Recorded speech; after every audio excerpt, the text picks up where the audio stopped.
what if Ultron won? One battle where I'm like, how come this couldn't have been done in Avengers Endgame or Infinity War, whatever movie? Like, I know exactly what you're talking about. Yeah, it's pretty early on. Other than that, it's like my second bullet point. Good episode, But in my opinion, like, it wasn't. Everyone made, like, I feel like people made a bigger deal about it than it was. I thought it was an all right episode, but I think it's more of a build up to a better episode. Sure. That's my spoiler-free reaction. Mr. Laramie. Yeah, I definitely liked it. I probably liked it more than Marty. It sounds like, but I think you want to compete. Yeah, I think that has a lot to do with how they kind of like turn the show on its head a little bit. And again, I know what you guys are talking about, and I think it's kind of the difference in. I don't know, whatever. We'll get into it, I guess. But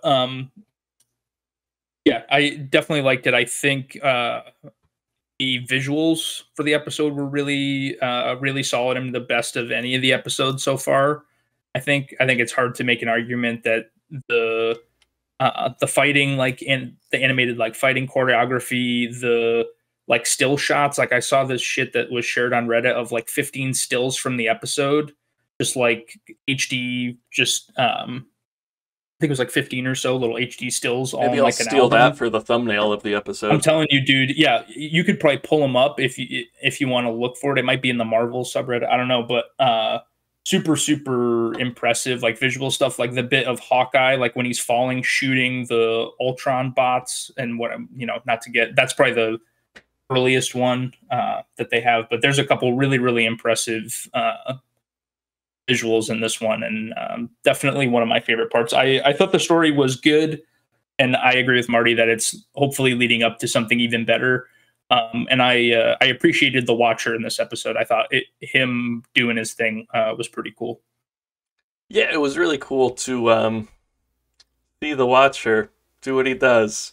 You think we will get live action Jeffrey Wright? Yeah, as the Watcher. As the Watcher. That'd be really cool. Like, do you think he's just in a gym right now, J.K. Simmons style, like getting just doing fucking bicep curls? Yeah. I heard one wacky theory, and there's no way it's true, that the final episode will be live action. I'm like, no, that defeats the purpose. No, there's no possible way. Or there will be like a post-credit scene that's live action that kind of ties it together. That's more possible, but I don't think it's happening. Anyway, I only liked it in the fact that it got me hyped for the finale. Like, the finale sucks, then this episode then sucks, if that makes sense. In my mind. Yeah. I don't know if I feel 100% that way, but I understand what you're saying. Yeah. But I'm happy it tied things together. I'm curious how our missing episode is going to be affected in the final. But let's talk about this. So anyway, we've got Black Widow and Invisible Hawkeye fighting the Ultron robots. Did I just Zoidberg that? Oh my god, those dang robots! Pretty early on, we see that Ultron wins. This is a version where they don't take the Vision vibranium body out of Ultron, so they're kind of one. So he can end up using it for yeah, never mind. The Mind Stone. Sorry. Yeah. You can use it for the Mind Stone. Speaking of using the Mind Stone, Thanos shows up with 5 Infinity Stones. Vision can just cut him straight in half with his Mind Stone. Marty, your thoughts? I knew what you were talking about. What's this? Where? What are we doing? He's obviously the most powerful Avenger. He's just slicing people in half. I don't know if you guys remember, but Ant-Man can take him. And when he engages with Thanos, Vision's he is injured. You're right. He's injured, and I think Ultron is like, it's a zero-sum game for Ultron. So like when Thanos comes with the fucking Infinity Gauntlet, like Thanos he's murdering people, but he's not just like killing, relentlessly with no, like, he's not, his kind of personality and the way he's doing the things that he's doing isn't the same as Ultron. Like, Ultron is just ruthlessly killing everyone because that's like just his kind of final directive. So as soon as they meet and Thanos comes through that portal, he literally just splits him in half without like a second thought. But yeah, I did see like some weird justification of that, which that was one of the parts for me that I'm like, okay, whatever. Because like the whole point is that he wins, like that, that's the timeline. So clearly, if he goes in and Thanos beats him, or like whatever. It was a little quick, but I think part of it was to just show like how much of a threat Ultron is, and it solves the Soul Stone question too. Like, who would have Ultron given up to get the Soul Stone? Mm-hmm. So it solves that question if you had it. Yeah. Anyway, so by whatever means, Ultron has all the Infinity Stones. He his directive for peace, where he decides he just has to kill everyone, and then there will be peace.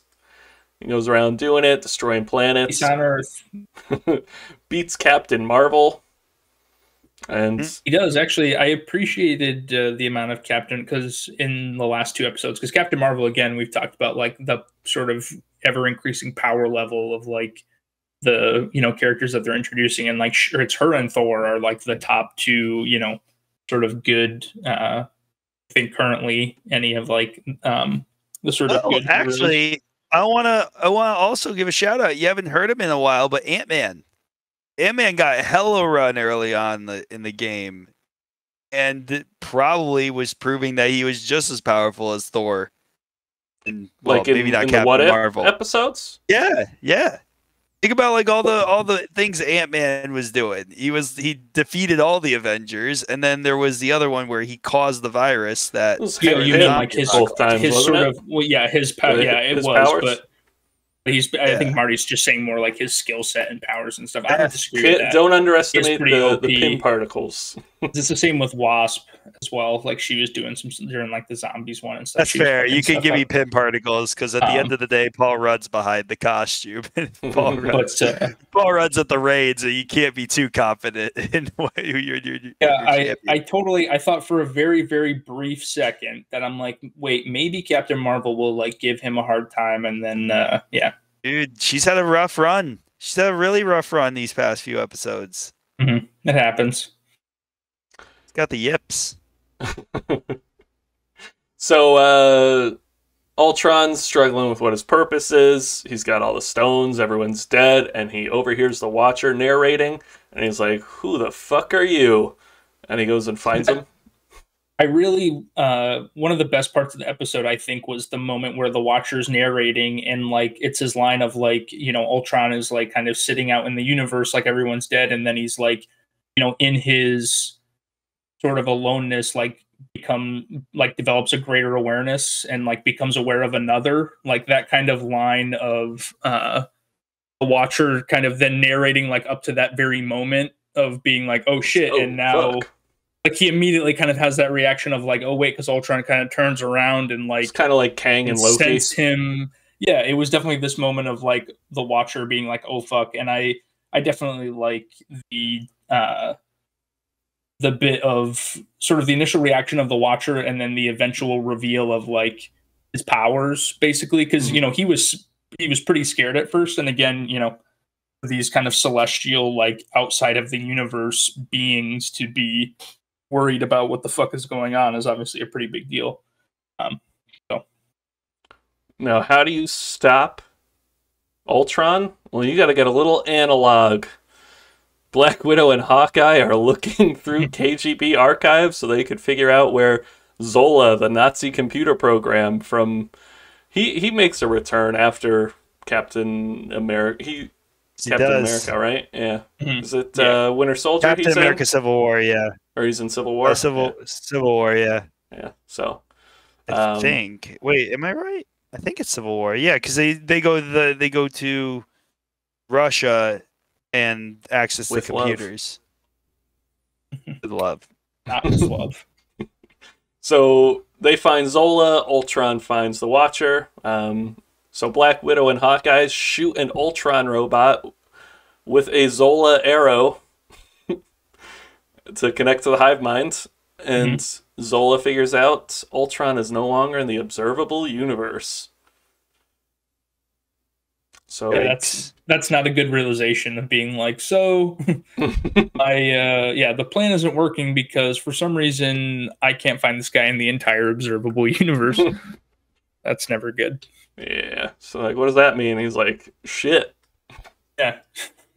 You know as well as I do. Jesus Christ. I like Zola's line where he said something like, "Oh, this isn't the first like genocidal, egotistical maniac I've worked for." Like referring to let it gone after or something. Yeah.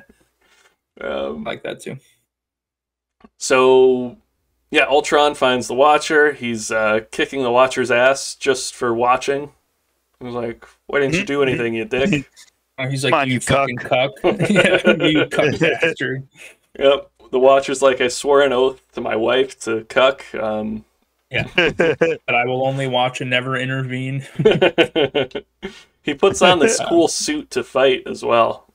He ditches his tunic and puts on some armor. It's like, let me tie my fucking cloak into a belt and I'm gonna kick your ass. Yeah. That's what I'm saying though. When there's a live action Jeffrey Wright, he's gotta be freaking jacked.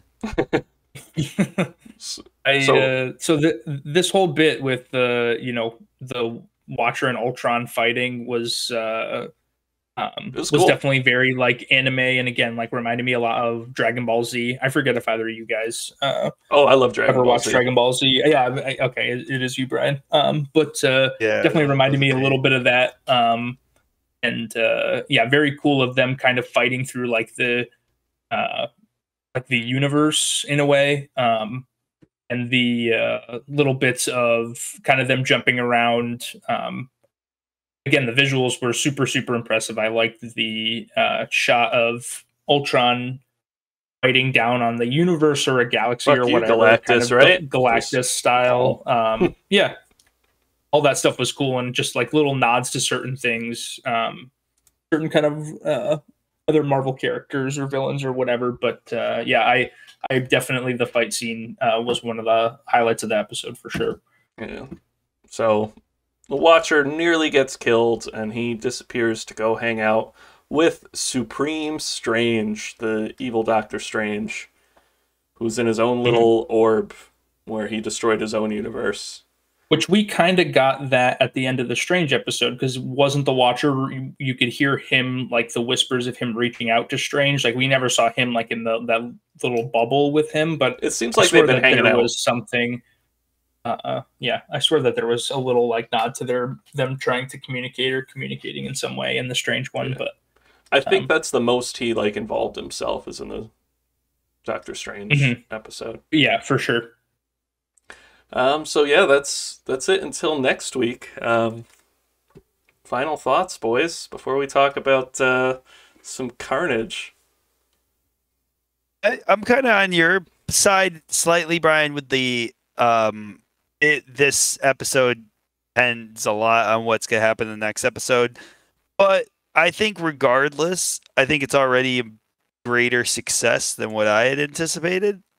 I think this is a lot better. Like, come on, when we saw like the series list of, as like, a whole, or just this like, episode? Yeah, the series as a whole. We were like, oh, what if it's gonna be cool, but like we didn't necessarily give it too much props. But I think it's definitely surpassed that, and even the finale can kind of be but I still think it's a win for Marvel.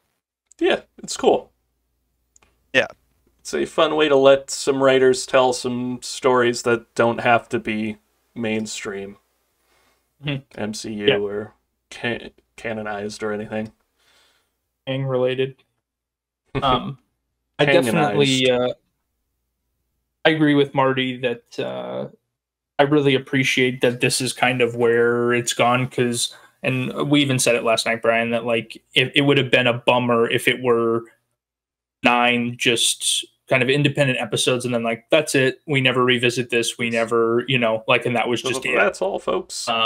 It would have been, it would have been fine, but it would have been a little bit of a bummer for there not to be some sort of thread or some twist or something. And like, I definitely think them kind of fully embracing it, and again getting into kind of the multiversal stuff in terms of literally Ultron like fighting the Watcher, breaking out of the universe and into kind of his multiversal like thing that he's in. I'm not even sure, he just exists outside of reality or whatever, but yeah, happy with the direction that they went for sure, and I think it redeems a lot of the episodes that aren't as good, in my opinion. Yeah. Like, just because I think it's saying that it's gonna, we're gonna bring those back in some way, and then kind of tying all those characters in. Like I said, will raise the other, the quality of the other episodes, I think, a little bit. I think overall, it begs the question: does Paul Rudd's head on a cape shrink down really small, go up Ultron's butt, and get real big and expand? Yeah. You do realize I've been waiting for that moment. Like, you remember that fan theory for Thanos that Ant-Man was in there the entire time? Yeah, it's. I'm waiting, man. I'm waiting because this is what Paul Rudd can provide. It's just he just has to execute his game plan, and I just maybe that was it. They know. I think Marvel knows that's a possibility, that he can do this. He has this incredible talent and can explode people by just going up their butts. But they give Paul Rudd the role because they know, oh, it's Paul Rudd. He would never think of that because he's kind of a space cadet.